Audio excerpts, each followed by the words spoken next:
Hi friends, happy morning. நான் பிரியா பேசுகிறேன். இன்றைக்கி ஒரு ஃப்ரைடே மார்னிங் விளாக் பார்க்கலாம். காலையில் எழுந்ததும் வீடெலாம் மாப் பண்ணுறதுக்கு நான் வீட்டிலே ஒரு ஃப்ளோர் க்ளீனர் செஞ்சு வச்சுருந்தேன்.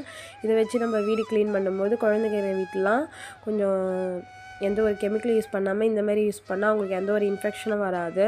நெக்ஸ்ட்டு வீடு ஃபுல்லாக ஒரு பாசிட்டிவ் வைப்பாகவே இருக்கும், நல்லா மனமாகவும் இருக்கும் அன்றைக்கி ஃபுல்லாக. இந்த மாதிரி செய்கிறதால வீட்டில் எதனா ஒரு கண்திருஷ்டி நெகட்டிவ் எனர்ஜி இருந்தால் கூட விலகிடும். குழந்தைங்களுக்கும் எந்த ஒரு இன்ஃபெக்ஷனும் வராமல் நல்லா ஹெல்த்தியாக இருப்பாங்க. நெக்ஸ்ட்டு உருளியில் பூ டெக்கரேஷன் பண்ணி வாசல் எடுத்து வச்சாச்சு. நெக்ஸ்ட்டு சாம்பிராணி போக போகிறதுக்கு ரெடி பண்ணிகிட்டு இருந்தேன். வெள்ளிக்கிழமையில் வீடு முழுக்க சாம்பிராணி போக போட்டால் அவ்வளோ நல்லது. நம்ம இந்த மாதிரி புகை போடுறதால மகாலட்சுமி தாயை நம்ம வீட்டுக்கு வந்ததாக ஒரு ஐதீகம். அவங்களுக்கு வாசனை உள்ள இடம்னா ரொம்ப பிடிக்கும். நீங்களும் வீட்டில் ட்ரை பண்ணி பாருங்கள்.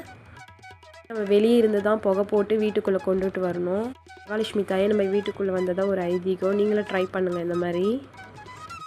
ஃபஸ்ட்டு வாஷிங் மிஷினில் துணிலாம் போட்டுட்டு என் பையனுக்கு பிரேக்ஃபாஸ்ட்டும் லஞ்சும் ப்ரிப்பேர் பண்ணுறது கிச்சனுக்கு போயிட்டேன். அவருக்கு பிடிச்ச மாதிரியே ப்ரெட் சாண்ட்விச்சும் லஞ்சுக்கு சப்பாத்தியும் கேட்டார். அது ரெடி பண்ணி பேக் பண்ணிட்டேன்.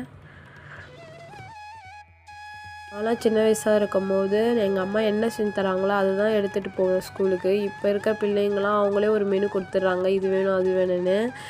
உங்கள் வீட்லேயும் இந்த மாதிரி தானா கமெண்ட்டில் சொல்லுங்கள். உங்கள் கிட்ஸும் இந்த மாதிரி தான் கேட்பாங்களா நைட்டே எனக்கு இது வேணும் அது வேணும்னு? வாங்க லஞ்ச் பாக்ஸ் பேக் பண்ணலாம். அவருக்கு பிடிச்ச மாதிரியே மினி சப்பாத்தியும், சைட் டிஷ்க்கு பன்னீர் புஜ்ஜும், ஸ்நாக்ஸுக்கு பைத்தம்பருப்பு முறுக்கு வச்சு பேக் பண்ணியாச்சு. பஸ் ஸ்நாக்ஸுக்கு ட்ரை ஃப்ரூட்ஸ் வச்சு அவர் சென்டாக பண்ணியாச்சு. இந்த மாதிரி ஈஸி அண்ட் ஹெல்தி ரெசிபிக்கு நம்ம சேனலை ஃபாலோ பண்ணிங்க. இன்னும் நிறைய அப்டேட் வந்துகிட்டே இருக்க போகுது. பாய்.